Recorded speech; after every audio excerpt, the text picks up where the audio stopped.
Okay, all right. Devilish, that one. That's a good one. Okay, so hello, welcome to episode 138 of We Have Issues. I'm Anthony. And I am Stevie Wildcard. And tonight we are joined by the devil. Wow, I have the Daniel curse on me. The devilishly daring, dreamy, decadent. Like she has like good flavor. Okay. Like her energy. Okay. I'm Stevie Wildcard.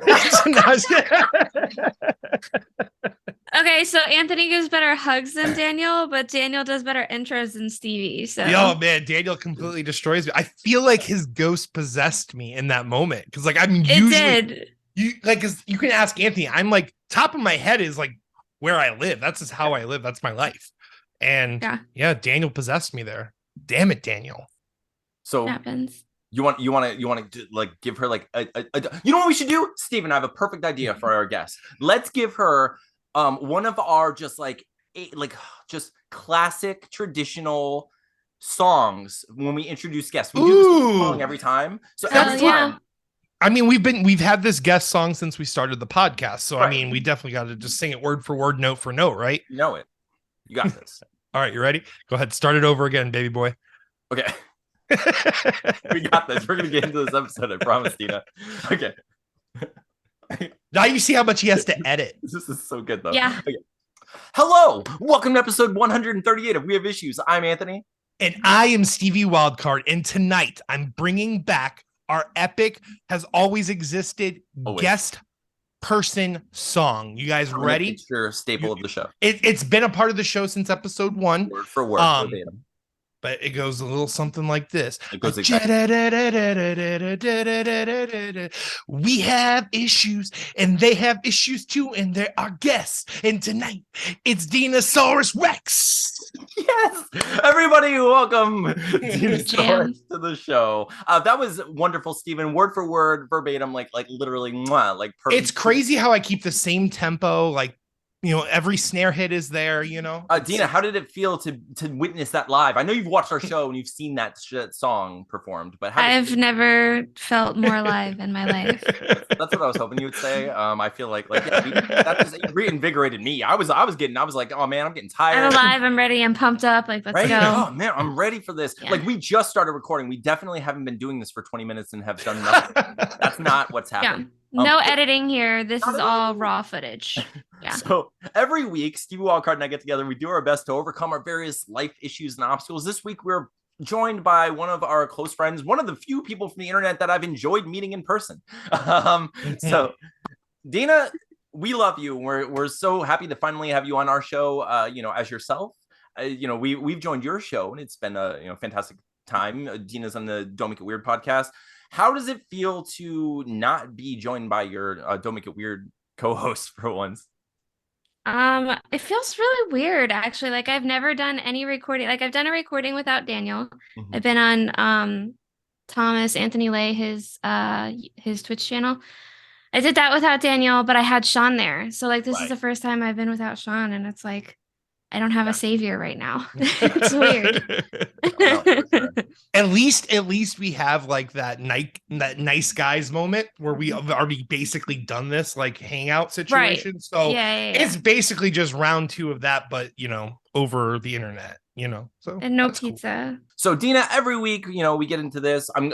We're glad to have you here without, your company, because we want to get to know you and your trouble a little. And I have a feeling that some of your trouble comes from them. Probably also solutions come from them as well. But every week on our show, we talk about our various issues. But I want to know, like, as a creator, first of all, before we get into it, can you tell people like a little bit about yourself as a writer and like what you're releasing here? Oh, so my debut novel, I don't know if the Zoom mirror, you guys like see the image? Yeah. Front way. Okay. Yeah. Wasn't sure. So my debut novel, Nothing Special, comes out April 27th. This releases Wednesday, right? So yes, it'll come out Wednesday. Okay. So yeah, it'll come out in just a couple days. It is a YA romance novel. About this girl, Paisley Adams, or if you're Sean, her name is Paisley fucking Adams. And she is basically like a super powered empath and can not only see people's emotions, but can manipulate them as well. And she meets somebody else like her and they fall in love, and it's just their love story, basically. Ooh, I love it. In the world, I haven't had a chance. I just got this book this week. I'm very excited to read it. I haven't had a chance to crack it open yet. In the book, is there like a spectrum of powers? Is it like, what sort of magic is it? What sort of powers are we dealing with? So in book 1, we only see discernment, so like the empathic power. Okay. But in book 2, you're gonna like open up and expand the world, and you see all kinds of other like basically mental magic where you can't really prove it, you can't really disprove it, like staying within the realm of quote unquote realism, but adding magic to it. So very cool. No, I love that idea. About how long did it take you to get from conception to like this to publishing this book? So I had this idea years and years ago, like I was probably 16, but I didn't actually write it until after my dad died. Right. That was like the catalyst for this novel. Was my dad, like the last conversation that I had with him was about him asking if I could like start writing again and actually try to pursue publishing. And I was like, no, maybe later when I have time. Like I'll have time after I have kids and have a whole career behind me and everything like that, right? And then he died 2 days later. So then I was like, oh, I should probably start writing. So I did. And then 2 years after that, I got my first publishing deal. So awesome. I mean, not all of it, but I know what you mean. Yes. I wasn't saying about that. It's inspirational. How about that? It has like that catalyst that basically sparks everything, right? So I mean, it has to lead you to the top. Obviously, you went through a lot before getting to this point in publishing the book with that. But what were some of the like tangible, like day-to-day issues that you would have in just production and creation and like staying motivated and such? Honestly, I feel like this book, I didn't have any super big like roadblocks or anything. This book came out super fast. Like I wrote it in the span of like a week or two, and like it was just like super speed all of a sudden. Book 2, however, that one is nothing but issues for me. Really? So is that what you're that's our world. That's like what I'm working on right now, and like that is my feature for We Have Issues. I love that's my issue. That's kind of what I'd like to, so that's what it's mostly like medical issues. Like I'm going through like some medical stuff right now, and that's just causing me like to have zero motivation. Like I'm so exhausted all the time. Oh, is it what? Is it like physical pain stuff, or what do you? Yeah, like physical pains and just like other illnesses that I'm trying to work through and everything like that. And so like I have no motivation, and then I have like 3 jobs because I've got my podcast. I work for Lost Boys Press. I'm the chief administrative officer, and then I've got like my regular quote unquote 9-to-5 job that just at the end of the day I'm drained, and like I don't want to. I'm going back and forth between doctor's appointments at my free days instead of writing. And just like, no. Oh my gosh. Yeah. So with all of that, what do you do? Like, what do you do when you feel just like no motivation, when you feel like, that lack of energy and you just can't write? Like, how do you get, that's the thing. Like, I just like, it's taken me so long to draft book 2. And I finally gave up and just sent it off to the editor. I was like, hey, just take this. I don't know what to do with it anymore because I just gave up. I was like, I don't know. I can't do anymore right now. No. Oh my gosh. I mean, sometimes that's important though, right? I mean, you have to know. Yeah, like it was my way of prioritizing mental health. It's so important. I can't. Like, and I think that's one of the most important things about talking about this stuff is like, because sometimes you can push through certain things, and sometimes you're beating your head against the wall, making it worse, and then it's not going to help. Right, and that's where I was at. I was just hitting a wall constantly, and I was like, you know what? No, this it will work itself out. I just have to take a step back. Yeah, I mean, one of the most important things is just knowing when to focus on yourself and prioritize, and that's huge. Right. Okay, as far as like in the more immediate time, what are you working on right now? Is it like mostly like advertising and marketing this book since it just came out, or are you doing other things in this moment? My main focus is on marketing right now. I'm waiting to get back like feedback from book 2, and then I just started working on an outline for a spy novel. Ooh, okay. So I have a short story in the Heroes anthology that was like a Midas retelling, but like with a futuristic spy dystopian twist. Cool. So I'm trying to turn that into a full-length novel. So I started like an outline of it, kind of. Oh, that sounds awesome. So every week we talk about like, what we were trying to do and like whether or not we succeeded and like what our goals were. But we make we really take that from Don't Make It Weird, don't we? I mean, that's their accountability. Yeah, you guys definitely stole that segment. Yeah, you guys have an accountability buddy segment. We stole that from you guys, even though you mentioned it. You're very kind. No original thoughts. Yeah. So this is our accountability buddy segment. Steven, how did you do this week? What did you wanted to make? I wanted to get 2 pages done, and I've yet to completely succeed on that front. But I did bust out a badass page 10, so that's basically done. And Anthony has seen it. We're not sharing anything anymore because we do want to keep. I don't know. I feel like this book is going to be very visual. Right. Whole thing. I'm going to show all of it. There's just a lot of. Is that what you just posted in the group chat? Yes, I think I just showed. I only showed you a small section of it because Sean doesn't want to be spoiled anymore. So I know that's. So I tried to share it with certain people. Like I think Lee's a person, Anthony, of course. I just to get feedback to make sure other creators are like, oh, this is badass. But it'd be so weird if he didn't share it with me.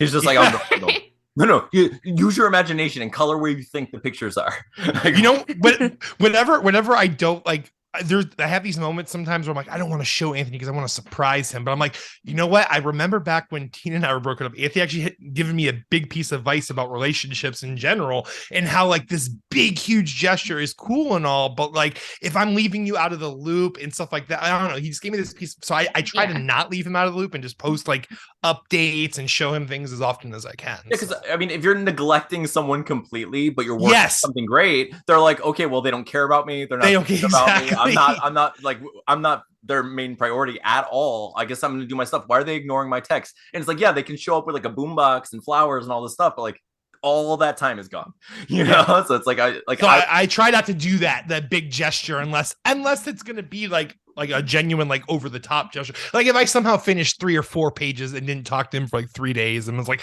bam, and then it would be, okay. But still, it would still have that feeling of like, why is Steven not talking to me? Why isn't he sharing with me his updates? But anyways, I finished page 10 and basically like the halfway point. So, but I really want to start pushing through these pages, man. It's just, I think it's just the details are getting so crazy, and like I've like cemented this style, and now I have to like kind of follow through with it, and like. But he was like, past Steven drew too well. I did too much. The ink levels. So I'm like, every page has to kind of match the ink levels to some extent. I can't just do clean. But anyways, but the next few pages are just gonna be crazy action anyway, so it should push through. And they're not 6-panel pages, so that's good. I also have been working on ways to kind of navigate like where my ADD takes over, because sometimes when I'm drawing, I hyper focus on a small section that's irrelevant. Yes. And then like I'm like zoomed in, like it's like people are gonna appreciate it maybe, but this is a background piece. And like if I could have just quickly, grayscaled this and been done and blah blah blah, It's true. I mean, sometimes that's the same thing that sometimes you're focused on little things and then you're not seeing like the big picture overall. And it's just, the way things work. Wait, what? What's going on? Hey, what? Producer Sean is in the house. I'd like to welcome producer Sean. We wanted to give Dina some like just like reassurance, like some comfort, like bring someone here who can, give her some kind words. Also, Sean. Hey, Zaddy. Welcome to the show, first of all. Second of all, Steven totally dropped the ball on the introduction of Dina. Daniel appeared in my spirit and just completely took over my alliteration. And stuttering and everything. I couldn't say it. And I'm Mr. Top, and Daniel was on this show tonight, basically. Yeah. Well, you know what? I know Dina was a little bit nervous doing this by herself for the first time, so when Anthony asked me to pop in and say hi, I couldn't help but jump in and say hello and wish you the best of luck, and you have a really good time. Thank you, Sean. Oh, that was sweet. And I like your background. Everyone buy this book. It's really good. Everyone, finish your Kickstarter surveys, Steven. Yeah, please finish filling them out so that I can freaking ship these books. I'll go to my Kickstarter as soon as I'm done with this podcast to make sure I can find the email. You're a dirty liar. You're absolutely gonna forget. He is. I won't. Everyone else who won't forget, click the link below. Like there is a pre-order link, right? Or there's like yeah. Okay, that's what it'll be available for pre-order on Wednesday, and then Friday or Thursday, the day after, it'll be perfect. So everyone go click the link below. Make sure you get Nothing Special. Go check out Sean and Dina's and Daniel's podcast. Don't Make It Weird. It's incredible. Sean, thank you for popping in and being so amazing. I figured it would make Dina, a little more comfortable and smile a little bit. And that was nice. So thank you guys. No, you're the best. Thank Sean. you. I love you. Have fun. Love you, Sean. Love you guys. Bye. Okay, Dina. That was nice. Thank you. So we had a producer in the house for once, unlike whatever this show is, just having some monster who doesn't know what he's doing, who just doesn't just wings it like the best. Yeah. So okay. So Dina, we actually had, hang on, let me think how we should let's segue this. Dina, no segues. We have questions for you. We have a million questions. Love it. Oh yes, a bunch of people posted. So that's hey, Steven, do you have access to the I will jump to that. If it's from Daniel, I'm not answering. So Dina, usually we do a segment that we call like questions from the colony, and we get we ask the internet's questions, or like if they have any questions for us, and they often do. Sometimes they're silly, sometimes they're sincere. This time we were like, we're talking to a professional author, someone who's you published more than once at this point. It's impressive, Dina. You've been published twice now, right? Is it more than twice? 4 times. Wait, I know the Heroes. What's the other one? I know Heroes. I've got Heroes, Nothing Special. I have a duetted short story with Joey Hargreaves. Oh, I forgot about that. And then, it's actually 5. So then I have another short story called Something Special. That's actually like an alternate ending to Nothing Special. And then I have Through the Veil, which is a charity anthology. Oh, I have that one too. Okay, cool. Right. Okay, so since we're talking to a published, a multiple published, like apparently you're prolific. As far as we're concerned, like between Steven and I, we've only published 3 books now. We're getting there. We're not quite as prolific as you are. Technically, only 2, Anthony. The scrapbook is just an amalgamation of failure. It's true, but it counts. If you publish your failures, it's a success, right? I mean, it's whatever. If I tweet a thought, it's a tweet, right? Like it's fair. It happens. Technically, that's writing too. Yeah, exactly. So, but I write every day. Oh, yeah, exactly. We all do. I get so many words in. You kidding me? Like all those beta readers are checking out my tweets. But every week we try to ask people if they have any questions for us. But this week people had questions for you because you are like published writer, and the people want to know things about you. I know we've already touched a little bit on some of these, but I just want to ask the few questions that we have. Steven, would you mind pulling those up and asking? So I believe it's Dank writes things. Asks, what do you think Jar Jar Binks smells like? I think he smells like eggy farts. I feel like that's a good assessment because that's not bad. I mean, like straight fish farts. Yeah, fish farts. Yeah. Just like he ate omega-3 fish oil pills and like he's farting and belching. I think the better question is what does he taste like is the thing. Like if you cooked a jar, probably Gungan. What are they called? Gungan. Is it Gungans? They're Gungans. Okay. Yeah. What would they taste? John would be proud of me on that one. like is it like a fish? I imagine it's like a blowfish for some reason, or I imagine it. I don't know why. I don't know why. I'm going towards like frog fish legs. Like birth eggs. Ooh. Yes. So maybe Gungan caviar. Like that's what it. No, it tastes like what it looks like. Like as the eggs are being. Like that look is what Gungan shit it out is what it tastes like. I mean, you can coat it with some lemon butter sauce, but it ain't going to change what it is, right? I mean, okay. So what's the next question? I'm gonna rapid fire through Daniel's because he's got quite a few. Why is Daniel your hero?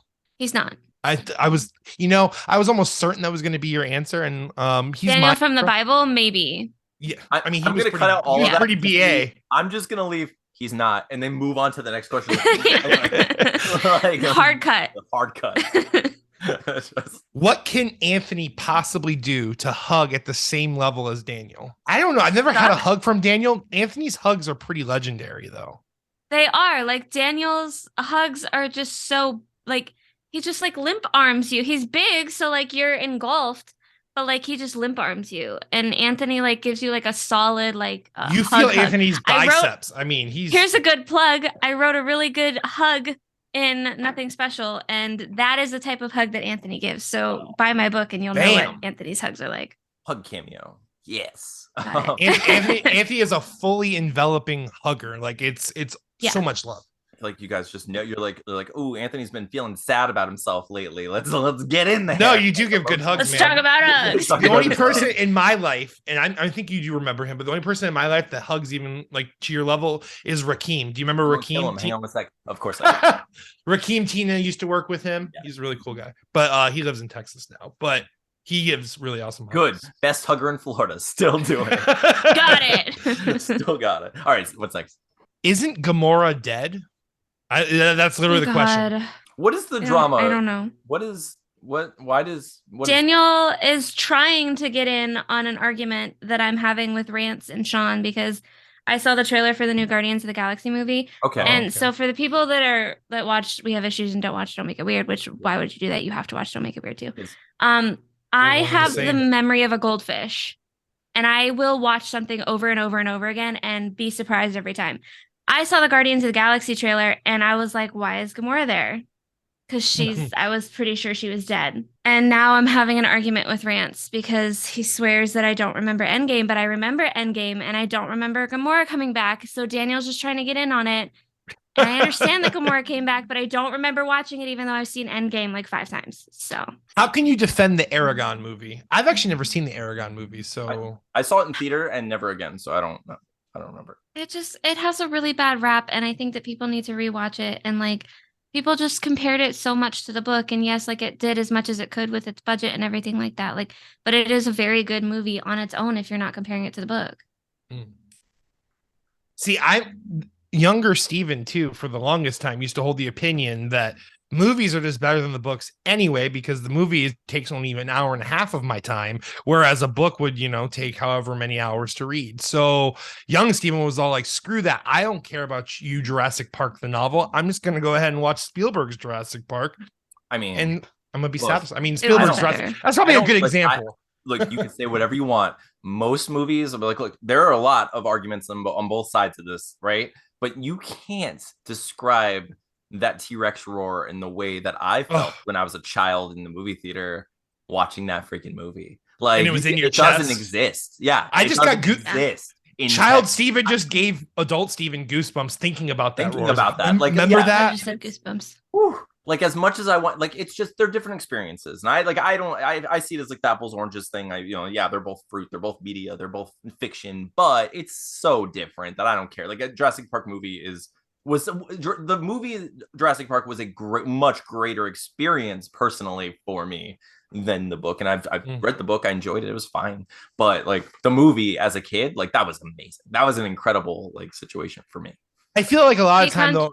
Go ahead, Dina. I'm sorry. Oh, I was just going to say controversial opinion. I watched the movie before I ever read the book because I feel like once I watch the movie, now I'm reading the book. I can continue the thrill of the movie. Yeah. Got you. It's like you get added details. Yeah.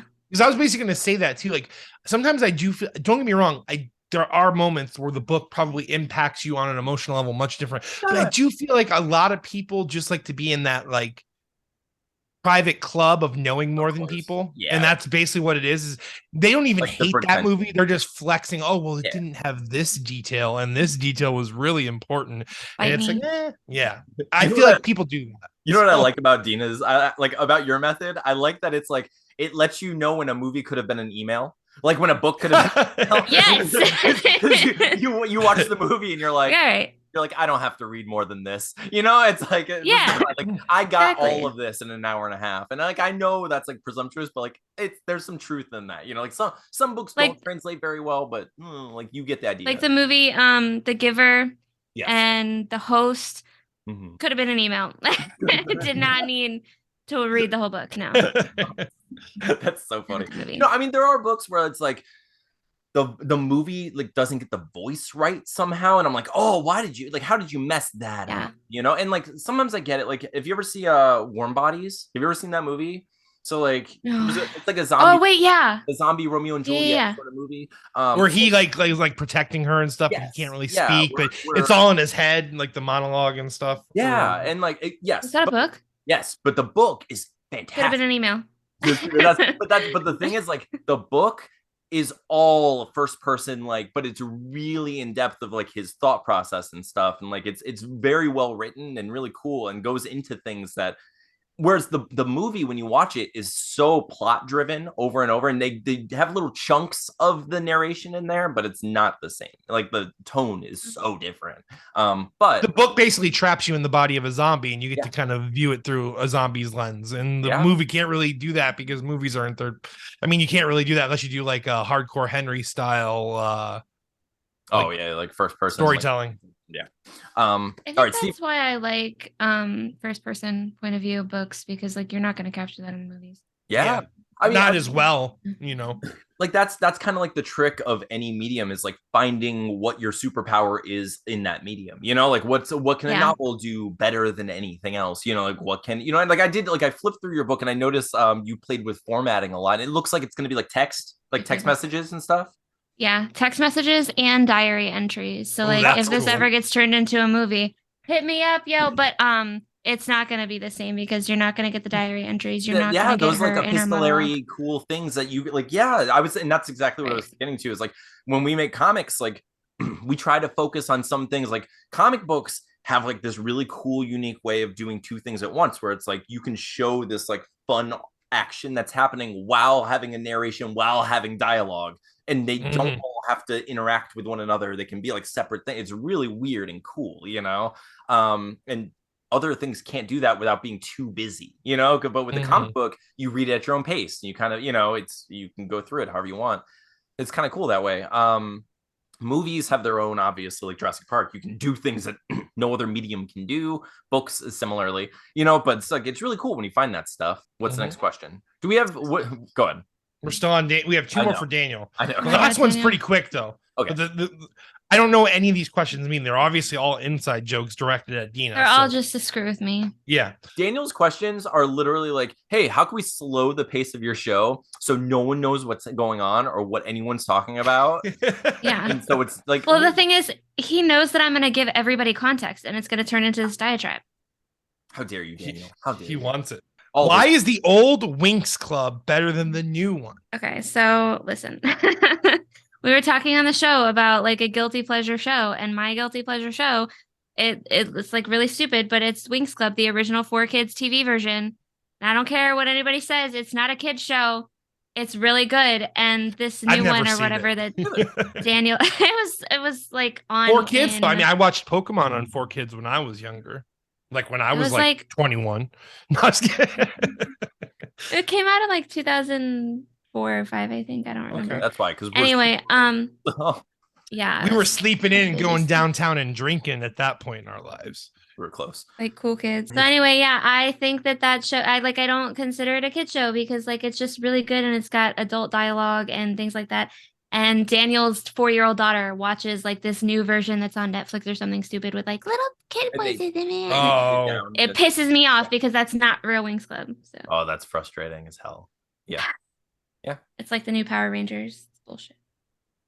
Dino Fury. My kids like all of them though, so that's good. Like they actually prefer season 1 Power Rangers, because obviously they have good taste, and because you know you scream at them until they love it. That's right. Like, no, you love. Sit down and watch this. These are dumb. Green Ranger. We honor the Green Ranger in this house. Damn it. Best. He becomes White Ranger. We still call him Green Ranger, and then White Ranger. Cammy, do the flute. Nope. Wrong.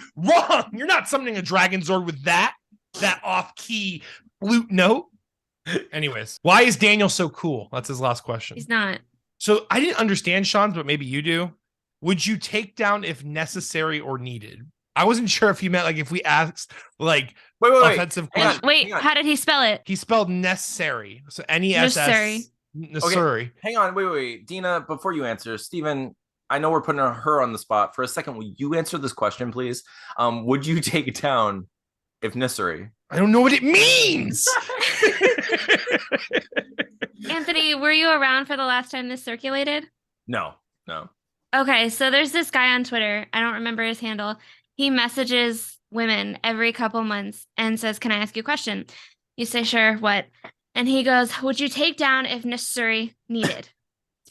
That's his question. And whatever you answer, he's like, "That'd be good in a fight," or whatever. Yes, I did see that. Yes. I did see that. Okay. This morning, he messaged me again. This is the fourth round that he's messaged me. And I think it's hilarious every time.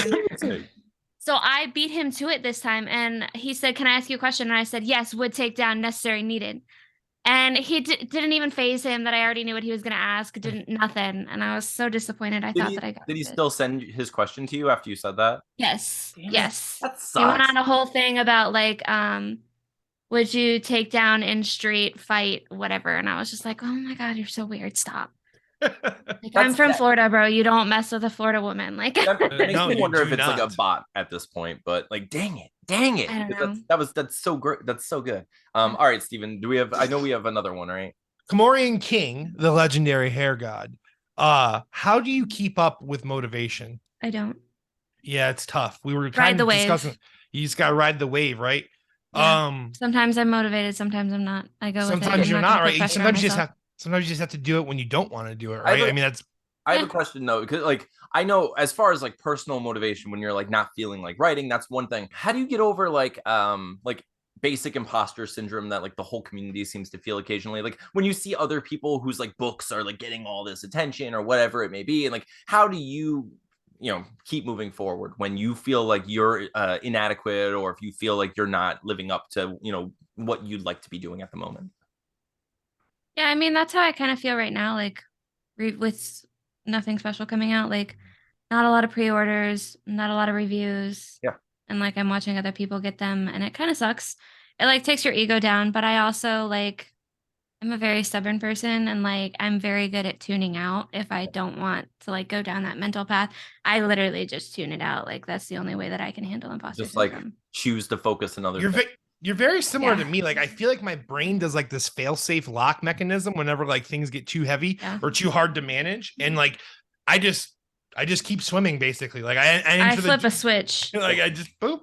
I have no feelings or anything in this moment, and this is who I am until this is no longer needed. But because for me, like with imposter syndrome, like I can draw like the best page and then I'll just see someone's artwork and I just can't even understand how they created it. Like I'm just looking at it in the line work and I'm just like, man, like how do you put pencil to paper and create something like that? But then like I just tell myself, you know what? No, like people do like what I do, like I have something going. I just need to be me and not worry about what other people are capable of and just be what Steven's capable of is what I try to do. So yeah, it's tough because like my critique partner, Shannon, she's a really, really good writer. And like I'm reading some of her stuff now and I'm just like, I'm not as good as her, but like I just have to shut it down because you have Dina's voice like, though. Shannon has Shannon's voice. Dina has Dina's voice, right? Yes. So I mean, right.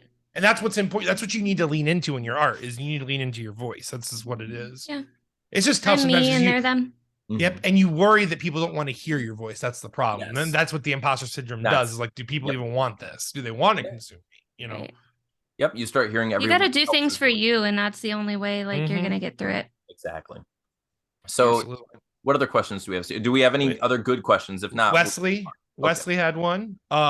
What's your favorite Tim Curry movie, or what is the movie Tim Curry from, and which is your favorite Tim Curry movie?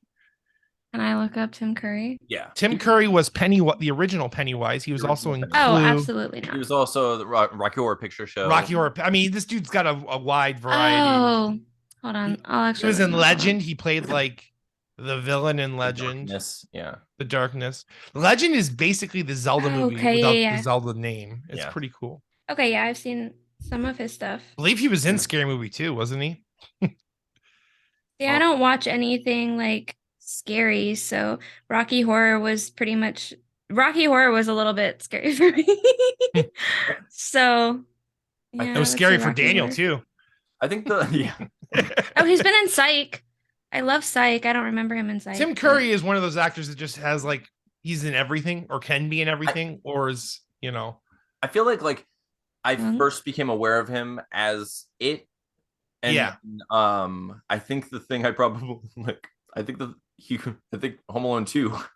Yes, he was the bellhop, Barbie right? and the Nutcracker. Oh, nut. Okay. I grew up on that. I'll take Barbie and the Nutcracker for Tim Curry. Nice. It's the last one. It's from Mike, who's Mr. Rich writes. Oh, okay. Plotter or pantser, Dina? Oh. Pantser. Everything I've ever done, I'm a pantser. I have started a mental outline for that spy novel that I mentioned. Yeah. But that's about it's not getting on paper. I'm a pantser.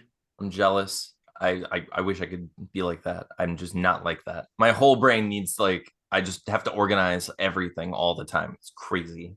Can't stand it. The only part of my life that isn't organized. I absolutely thrive in procrastinating chaos. I think it's so funny because it's like the only part of my life that's super organized. I write everything. Yeah. Like I literally just told Sean this week, he was like, okay, well, what is Dina, do you have, what's it going to be like? Blah, blah, blah. I was like, I need you to know, I planned this podcast right before it happens. Love it. It's planned. Oh yeah, I have the planning seconds before. Seconds before, like mere second. You're on the screen. I'm like, hang on 1 second, guys. You see me looking at this thing. No, but I'm genuinely most efficient that way, though. Like, I feel like it's like superhuman strength. Like, yeah. I don't know, tap into something. But what I've learned to do to trick it is I dupe myself into thinking moments are procrastinated up to this. This is the final moment, and I've learned to manipulate myself to just do work. Yeah, to just learn to do work when I actually should do it is what I've done because I know I won't. So I intentionally set myself up to oh no, you have to have it done. And then that day comes, I'm like, oh, you didn't have to, you little sly dog, you. But and now I'm early. Yeah, and now I'm early. So for those of you who haven't been watching Don't Make It Weird, which you should go check out Don't Make It Weird. Steven and I've been a fun show. It's so easy to listen to. I don't understand it. So Dina, can you give us a quick pitch of what Don't Make It Weird is for the people? So Don't Make It Weird is like a writing storytelling podcast, but with a comedy aspect to it. We talk about our writing and we have the accountability buddy section or that segment that we have issues stole from us, right. And we tell life stories. It mainly started to tell my life stories, yes. Which are pretty chaotic and crazy. You have some serious stories. Yeah, so life. If you haven't seen our appearances and Don't Make It Weird, it has been, you can literally watch me cry laughing every episode. I'm pretty sure. Like the last one we were just on, I could not stop laughing at that. I was so tired. The last one, I don't remember. Dina was pure crank. Like she was not having she was not having my 2 bottles of blueberry wine ass at all. So exhausted. In addition to telling your life stories, recently you've been talking about your TikTok algorithm a bit and your the weird rabbit holes that you've been diving down in TikTok, finding different conspiracies. So Steven and I, we don't talk about controversial stuff, but what we do talk about is cult stuff, weird stuff, sometimes conspiracy theories. So I'm gonna just say we're not gonna dive deep down into these rabbit holes and believe any of these things necessarily. I will believe every single one. Steven won't, though. Steven has his he has morals and he's dignity. I'm just gonna when you live on a solid flat surface, then you're certain of the things around you. Absolutely.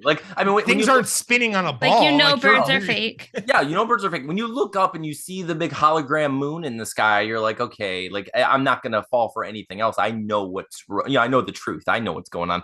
So what we're gonna do here is I'd like to do conspiracy ostrich hole. We're just sticking our head in the sand a little bit. We're not diving deep. Ostriches are fake. We're just. What'd you say? We're just dipping our beaks in the sand. Dipping our beaks in the conspiracy theory sand. So, Dina, would you please introduce us and our audience to just a few interesting things that you've seen on TikTok that were conspiracy theory like? So, yeah, I want to specify I don't believe the majority of the conspiracy theories that I do in the conspiracy segment of the show. But the most recent one was that the Titanic was staged. Ooh, that one? So are you talking about with the big money banks, how they Yeah, JP Morgan and yes. Yeah. So JP Morgan owned 3 different boats. The by something with a B, and then another one with an O. I'm really good at this. And then the Titanic, the ship with the O had damage to it. It was like Optimus Prime. Yes, it was Optimus Prime. Yes, it was a Transformers. So Transformers are real. Lincoln Park was playing in the background while the boat sailed away into the sunset. Anyways, continue. So JP Morgan owned all 3 of these boats. One of them got damaged. He replaced the Titanic with the O boat.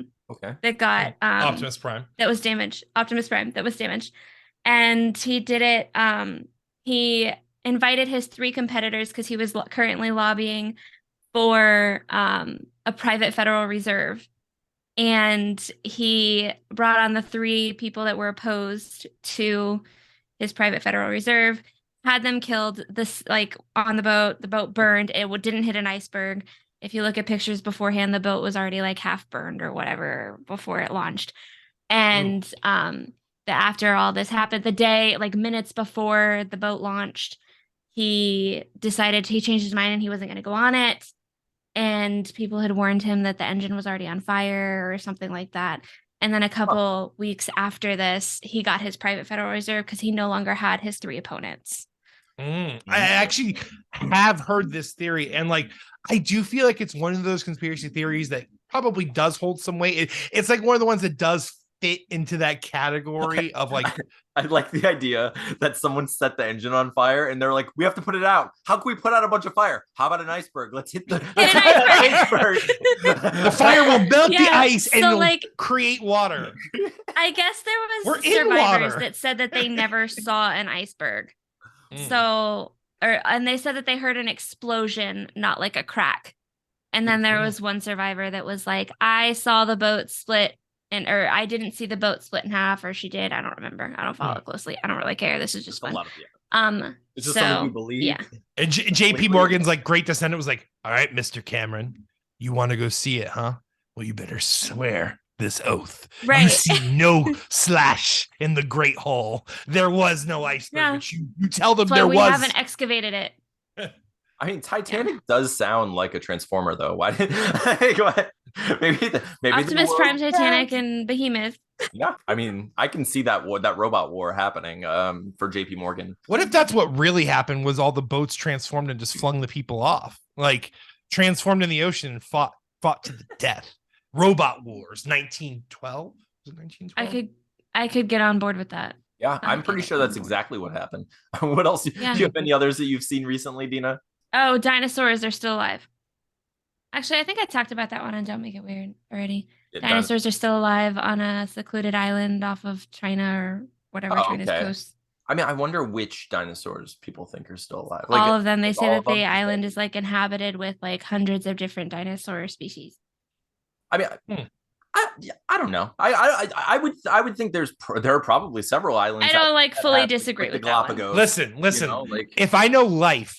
When life ever gives you anything, they don't give you the best, right? It's like, oh, dinosaurs are real.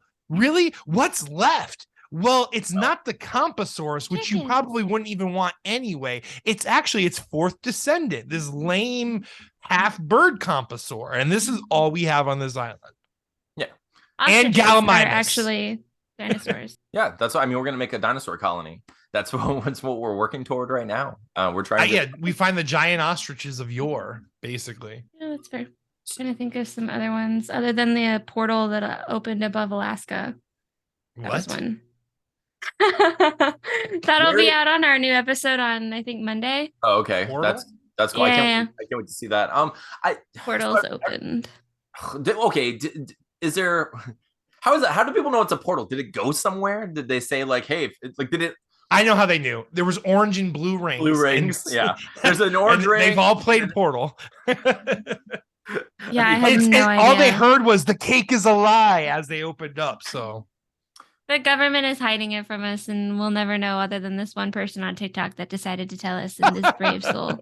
I mean, I would let them. Like if I were the government, I would just be like, let's tell one guy everything and he'll sound just That's exactly what I would do. insane. Like he'll like that way it's out there. Like there's someone like it's like we told you. Yeah, he told you. Like look, he was our source. You just didn't believe him. That was on you. That was the end is nigh. We told Craig everything there was to know. You know what reminds me of it, right? The episode of Brooklyn Nine-Nine when Captain Holt shows Jake like him like doing like hula hoops, and he's like, and he just deletes all the photos. He goes, "No one will ever believe you," and just walks away. And it's like it's so true though. But like, yeah, that's not a bad theory. Like, you have to get something off your shoulder, right? Just like, I feel bad we're not telling humanity about portals. Let's tell Greg, and we're just gonna info dump Greg and ruin his life. Yeah. I like the idea though that like they keep him updated. So every time something weird happens, they're just like, listen, Greg, you're not gonna believe this.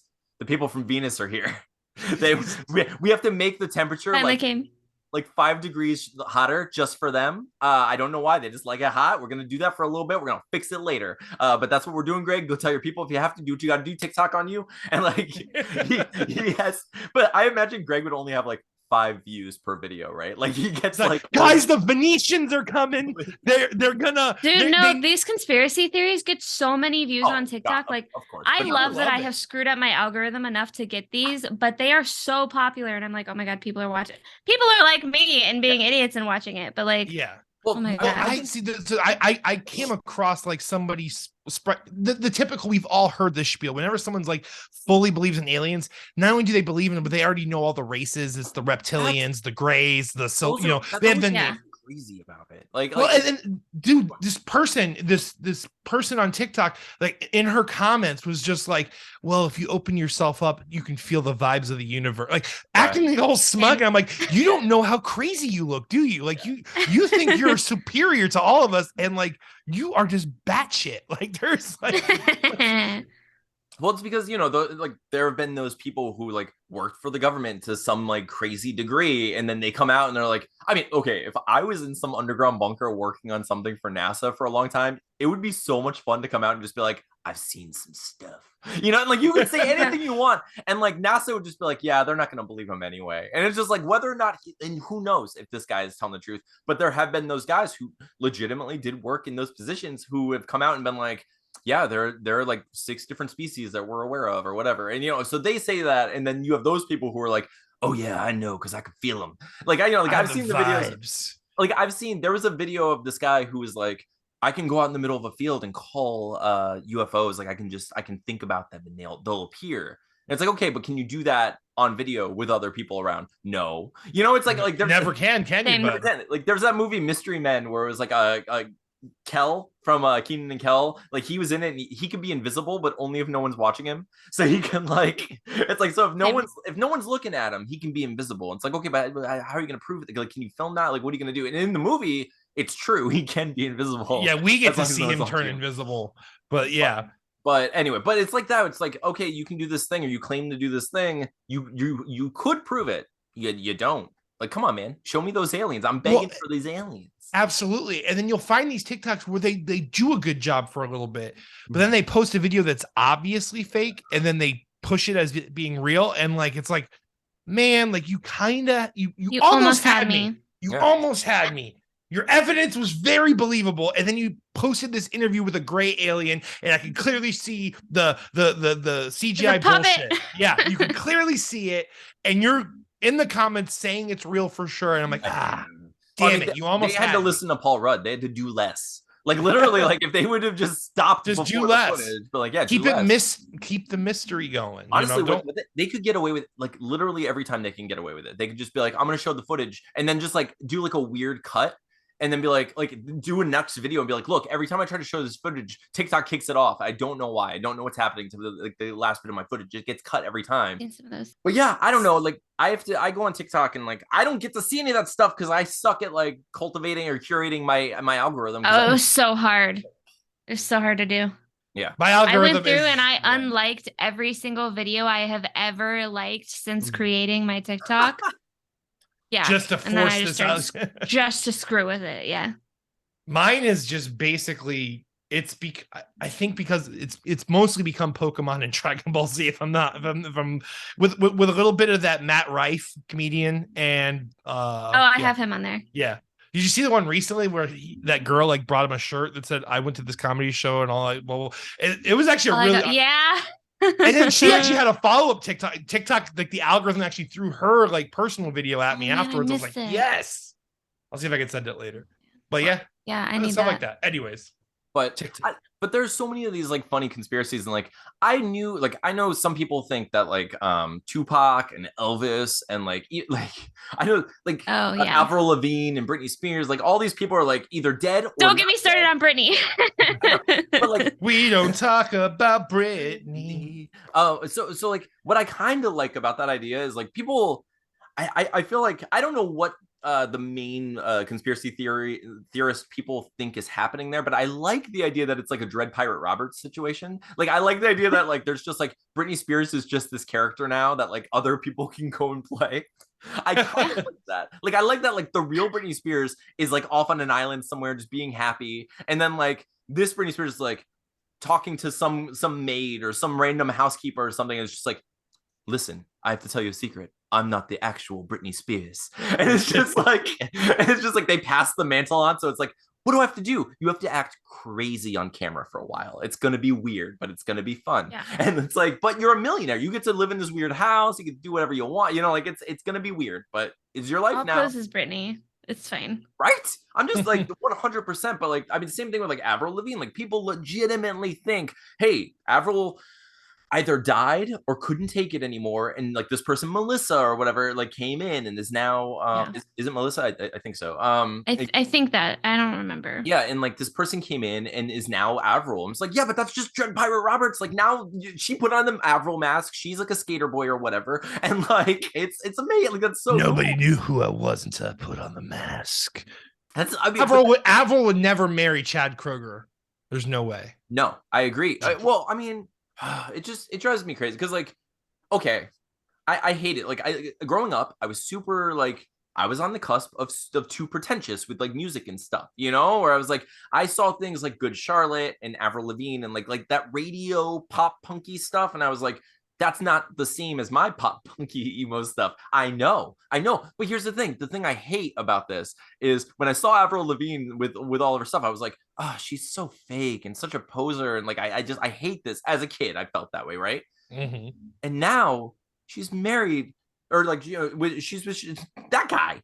She's with that guy, Steven. And they say that that guy. She's with that guy. And if she's with that guy, was she ever into the stuff she was saying she was into? Like, it just drives me crazy. So, or is it a fake person now? Is it like a replacement and someone? It's Melissa. Melissa has always liked butt rock. Like, she was down with the sickness. She was all about. She was 3 days grace having, and then she met Chad Kroeger, and it's the epitome of butt. It's like the buttiest rock ever. True. I mean, I would love to see like just she's at a show one day and just like someone like some tank girl looking like half of her head shaved, just like makeup on her face, comes in with like grenades and like boxing gloves and just beats her up, and it's just like takes off her mask and you see it's clearly Avril Lavigne, and she's just like, she ruined my life. Viva la Avril, and just like throws like a torch and just but it's just she is, you know, but like this is Avril taking her life back. Like, can you imagine if that happened? Like if we saw Avril Lavigne take her life back from the See, Anthony, we're doing it wrong. We got to go on TikTok and act like we believe this. That's what we got to do. You're right. You're absolutely right. I'm gonna go on and say there are 12. I'm just gonna come up with different ones, like 12 angry, like the dwarves. I'm gonna be like, it's like you just gotta be like the one upper. Like when someone's like, did you know that Avril Lavigne, Melissa?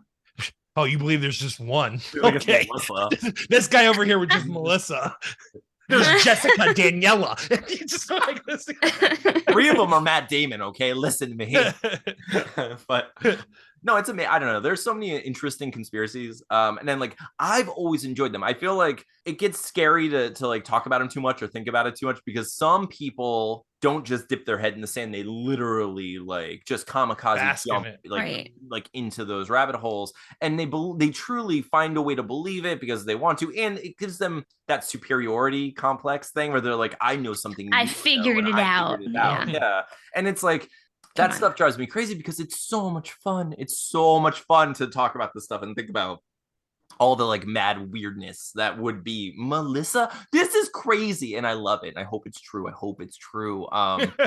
But okay, so let's do one quick game with Dina before we go. We haven't done this segment in a while, and we've had a bunch of requests for it because it is one of my favorite things that we do here. So let's try this. We play a game called Comic Conjectures, where we go through the DC Comics encyclopedia. We go through the glossary and just choose a random letter, and I pick a character that I've never heard of. Okay, never. I like someone I've never heard of. There are a lot of characters I've never heard of, and I'm sure there are some that some of you have never heard of.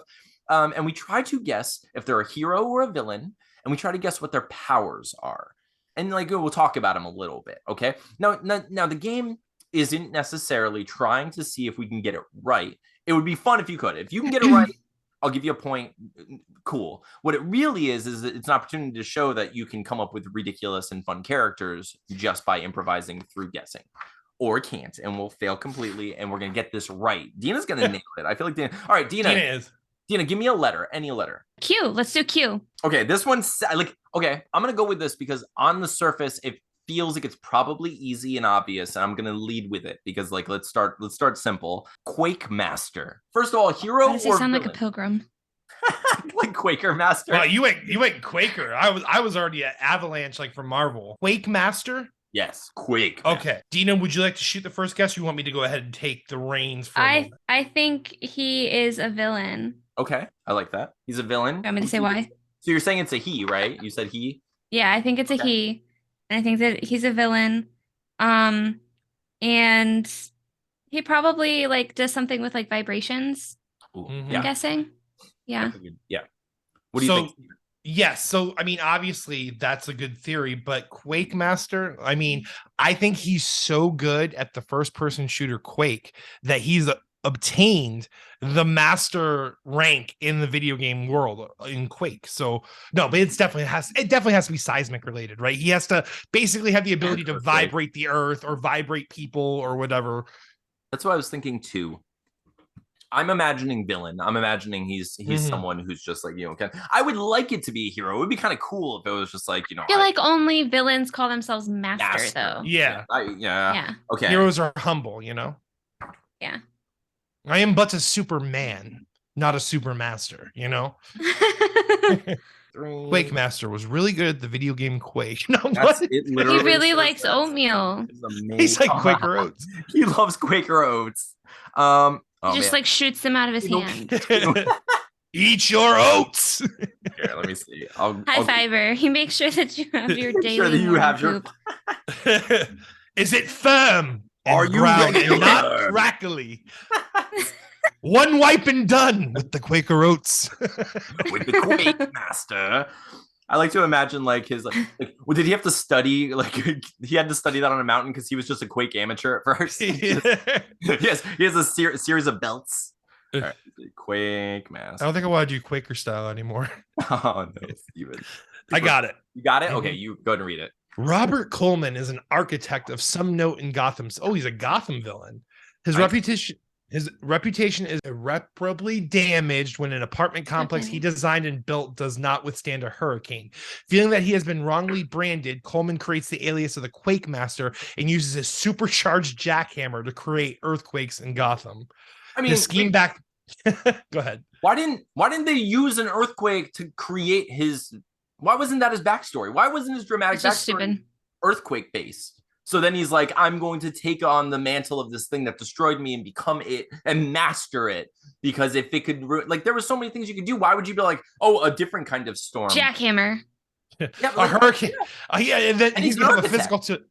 I have a super jackhammer and a hurricane ruined my life. That's why I'm Quake Master. Doesn't it make sense? No, it doesn't make sense. He's obviously not from Florida. Yeah, he's not. Hurricane ruined me. Oh, really? That's my third one this year. I feel like he should have just been like a super muscly guy, and they should have called him the Jackhammer. And he Jackhammer. That's the hero version of that character. It's like the Jackhammer. Notice there's no master in it, right? Notably, no master. Do you want to jack the jacked hammer's hammer?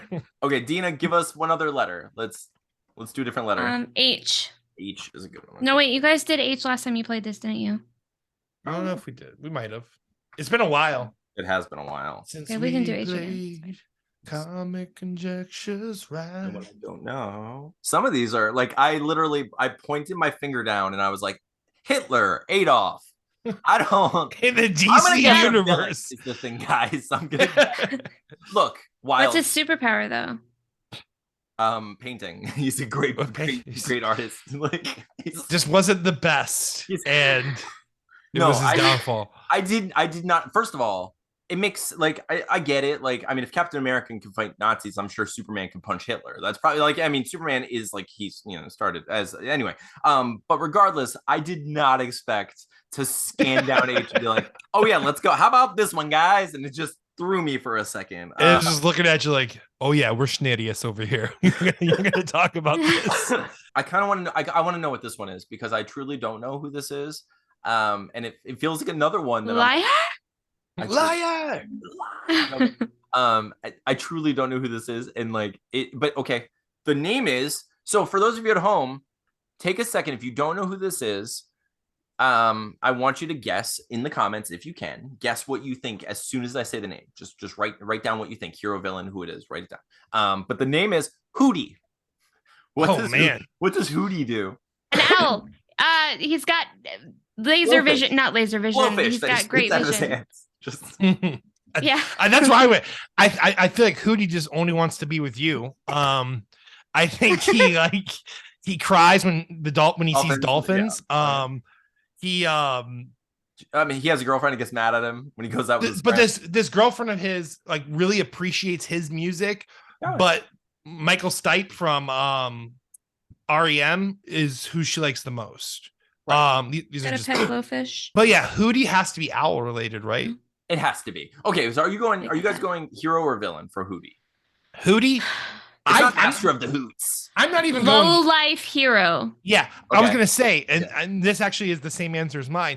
Not only am I gonna say goofy hero, but I'm gonna say sidekick. He's like somebody's sidekick. Like he's a good guy. I don't think he's a sidekick. I think he's just like a quote unquote hero that like never actually makes it to hero status. He's like that pathetic, insignificant. Yeah. Yeah, like he can't really do anything. Like he'd fit more on the Mystery Men squad than he would in Gotham.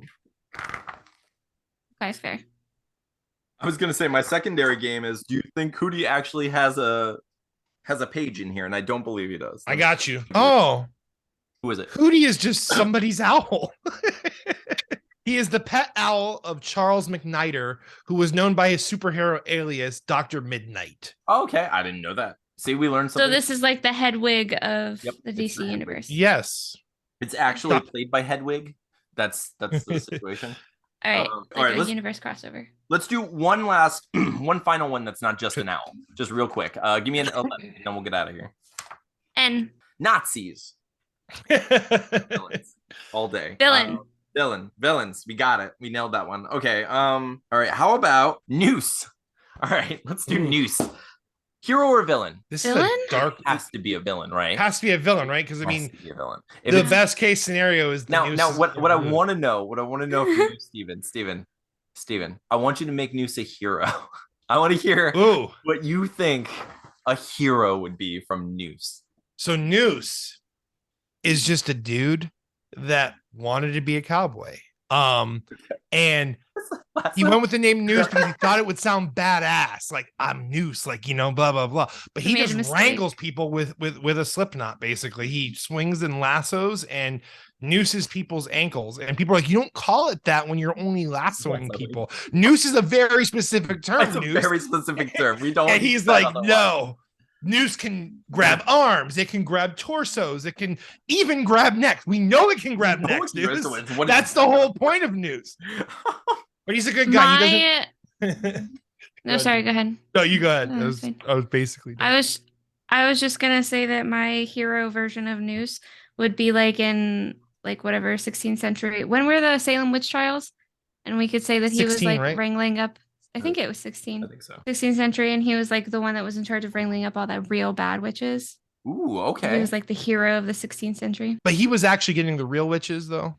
The real ones. The real ones. I'm gonna go. Okay, the year is 1989.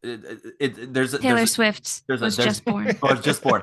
December 13th. There's a rock star, a pop star who's just peaked. He was like met his fame. He's just like, he's the biggest he's ever been. He's like, I'm never gonna do better than this. I have to hit the streets and I have to fight crime. I have to fight crime. I'm gonna wrangle in these people. And he's like, but I need a name that's gonna I'm gonna grab the people. I'm gonna grab them however I can. And he's gonna, so he got a lasso, and he was like, how am I gonna do this? And his bandmates were like, please stop. And he's like, no, I gotta go. I gotta hit the streets. I'm gonna solve these crimes. I'm gonna bring justice to the people because it's the best thing I can ever do. And they're like, Huey, stop it. And he's like, no, I'm Huey Lewis and the Noose. Oh, dad fun, Anthony. I'm sorry. Huey Lewis and the Noose. I love it. Steven, you want me to look it up? Is he that insignificant? Yeah, probably. I didn't see it. He's part of a group. Noose DC Universe. The villain to some group, probably, but we'll see. Noose is the villain owl to movie. I'm just kidding. The villain owl. He's Hootie's like arch nemesis. Dude, this guy is so irrelevant. Noose, ready to for all the, no, there is. He's got a girl. He's grabbing like some girl by her neck. Noose is the clone of one of Boss Moxie's, who I don't know, original Inner Gang henchmen. Once again, don't know who the Inner Gang henchmen are. Created in the modern age for Moxie by Dabney Donovan. Okay. But he does have powers. Let's see. Powers, elasticity. His fingers turn into ropes, and he can stretch his fingers and use them in combat like tentacles. And he calls himself Noose out of all things you can do. What I love is this website put an advert of Dane Cook with his young wife. I feel like it was very appropriate for how creepy this guy is. I didn't know all that about Dane Cook, that he like was a Leonardo DiCaprio type who like he dates like super like inappropriately young girls. It's weird to live in a world where I'm too old for Leonardo DiCaprio. Yes. Yes. It's so like, why? Like, it's such a, why are you attracted I don't understand. I can't specific? Imagine the appeal. Well, like, okay, it's got to be a power thing, right? No, like a mental power thing. Even I'll tell you what it is. It's Stephanie Meyer is what's happening. Like Stephanie Meyer, she started like slowly not being like, she's losing interest. Like the public is like, they love Twilight. It blew up for a while, but then people are like, okay, but would a 118-year-old vampire really want to date a 16, 17-year-old girl? And she was like, no one's believing this, Leo. No one's believing this. And he was like, don't worry, Stephanie, I got you. I'm going to confirm your stories. I'm going to confirm your stories. As I get older, I'll only ever date the youngest of people. And she's like, no, please don't do that. That's creepy. And he was like, no. You wrote it, and I'm going to make it so. I'm going to personify Edward Cullen into this bitch. It's so and then Dane Cook's like, and then Dane Cook runs, he's like, and I got Jacob on lock. And he's like imprinting on all these like 18-year-old girls. Stop it. Why do they do this to us? Like, I got married super young. Tim was 25, 26 when we got married, and I was 19. Mm-hmm. And like, even that was like, that's young. Like, yeah. But I can't imagine being like, Tim's 31 now, going for an 18-year-old. Are you freaking crazy? It's whack. Gross.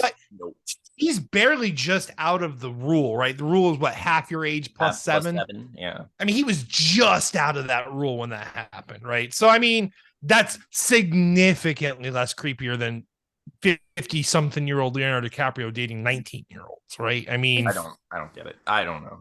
That's your kid. Yeah. Mm-hmm. Like literally. Quite literally your kid. Yeah. Quite literally. That's so bad. All right, Steven, how do we go? Oh, so Leonardo DiCaprio and Dane Cook, both DC villains. Their power is being creepy. We got it. Nailed it. We're really good at this, guys. Nailed it. So thank you. Good job. Go gang. So thank you for playing this game. If you want to hear more Comic Conjectures, let us know, and we'll do more as we go forward. We're trying to get more, back into the segments and stuff. Dina, it's been so great talking to you. Will you tell the people, you know what, Dina, because you guys make everyone else do it, will you give us a 1-second pitch for Nothing Special? I'm going to have to do this again on Friday too. I don't have a 1-second pitch. Oh wait, and we have issues. We give you a 3-second pitch. Oh, a whole 3 seconds. Wow, thank you. That's so awesome. That was great. You nailed it, Dina. He's going. Best pitch we've ever gotten on this show. Oh, yeah. By my book. Yeah. No, but empaths that control telepathic sex scene. Ha! Oh, boom. Telepathic sex scene. Telepathic sex scene. I mean, yeah. I also think about sex a lot. What? No, I'm kidding. I'm sure it's amazing. But you impose it on others with your empath abilities. So no, I can't wait to read this book. Everyone should click the link below, go pre-order this book. If you're watching it after, Wednesday, go buy the book. And if you backed the Kickstarter like me and didn't fill out your damn survey, check your email and fill out your damn surveys. But yeah, Dina, it's been so much fun talking to you. Can you tell the people where they can find you and where they can find the books? You can find me on Twitter at Dinasaurus D. And that was so weird doing it without these notes. Steven. I did it. Did you? Oh, okay. Yeah, I had you. And I finally got my website up and running. So dinosaurusd.com. No, dinosaurus.com. I don't know what it is. I don't know what it is. It's on there, and you guys can get free copies though. So Awesome. Yeah. So I'll post all the links below. Everyone go check out Dina and all of her stuff. Make sure you watch Don't Make It Weird. At the very least, watch, our episodes. If there's so if you need to dip your little toes in the water of Don't Make It Weird, just go watch the We Have Issues one, and then you can kind of feel the celebration. But like, we really go to, even when we're not on Don't Make It Weird, if you even like our show a little bit, Don't Make It Weird is definitely up your alley. There's no question about it. So we'll give them some love because they're awesome. Spoiler alert. So for those of you who are watching who only like the Critically Stupid podcast, Arnold is going to make a couple of cameos on Don't Make It Weird. So that's going to be interesting. Yep. And that's spoiler alert. It's going to be fun. So the Don't Make It Weird crew has already like cameoed kind of on Crit Stupid too. So yeah. Oh, it's been so great. So all right, Steven. So what are you guys going to do this week? What are you doing, Steven? What are you doing this week? What's your plan? I'm working page 11, which is continuing the action sequence within the depths of Game Dragon, as Douglas is pursuing his former roommate, Brian. Well, former friend, Brian. Right. All right, Dina, what are you actually trying to work on this week? Marketing for my book? I don't know. Yeah. I do have a surprise coming up that I'm kind of working on that I keep forgetting about. That will be announced on the live release party. That's the word I was looking for. Go celebrate my birthday eve by watching the live show. There will be a special huge announcement about a project that I keep forgetting that I'm working on that's very big, and you guys are going to like it. So, yeah. So the date and links and everything are going to be below. 27th, 28th, one of those. I don't know. Anthony will get the actual date from Sean later, and it will be published on our video on Wednesday. Down there. Yeah, it'll be down there. Go check it out. Otherwise, I have this week, my son goes with his mom. I'm going to completely finish coloring everything like up to whatever you give me. So do you need 9 still? Yes. Okay, no, I think I need the one that you just finished. Okay, 10. Got you. So I need 10. So I'm going to finish 9 and 10. 7. Nothing. I was just. She was just 7, 8, 9. She was just going for it. So I'm gonna finish those 2 pages, and I'm probably going to get some lettering done because I want to stay up to date with up to date. But otherwise it's just a lot of podcast stuff. I've been doing the Critically Stupid and all this, and every Thursday I do my movie, like the Good Time Bad Movie thing. So I'm doing that, and that's been fun.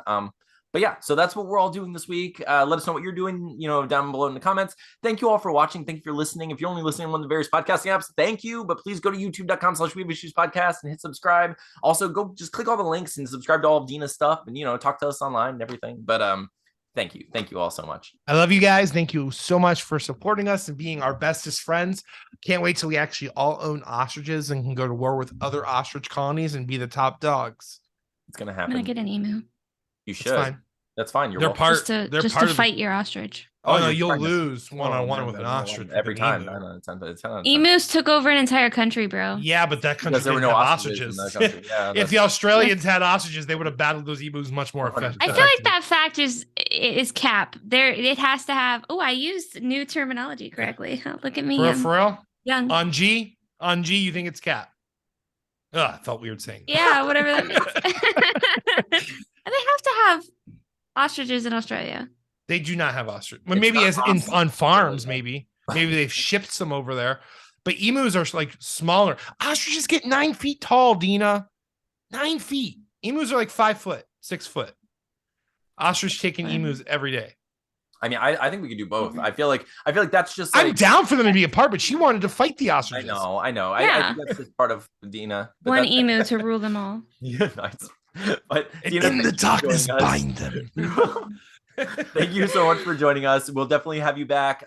Good luck with the release of the book. I'm sure it's going to be amazing, and you're gonna, people will find it and love it. So I hope so. Oh, okay. We didn't hear that. Yeah, it was like muted. Oh no, I was mostly talking to myself. It's fine. She's like, I hope so. Okay, so thank you so much. I'm Anthony. I'm Stevie Wildcard. I'm Dinasaurus. And this has been We Have Issues. We'll see you next time. Okay. Boom.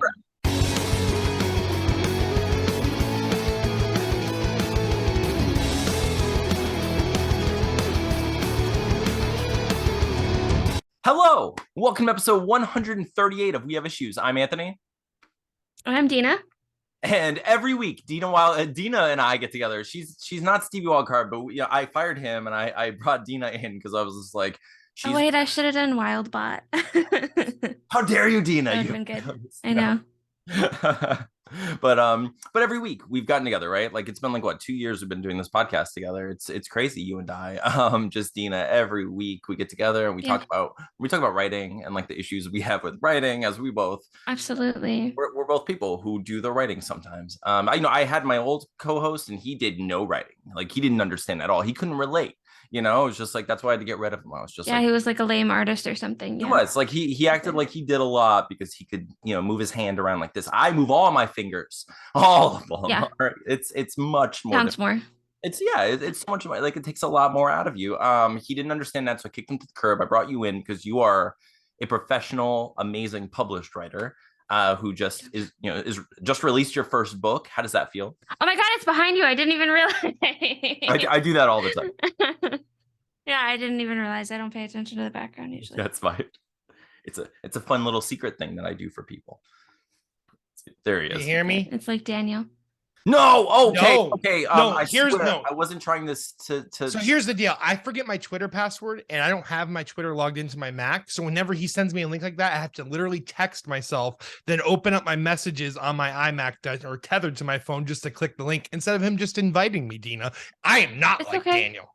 We don't need you here. It's just us. We're hosting the show from now on. Without my hair, this episode would get no views. Have you seen his hair? Yeah, I'm sorry. Exactly. This is, all of our views. It's gotten so long too. It has. It looks awesome. I'll tell you, Steven.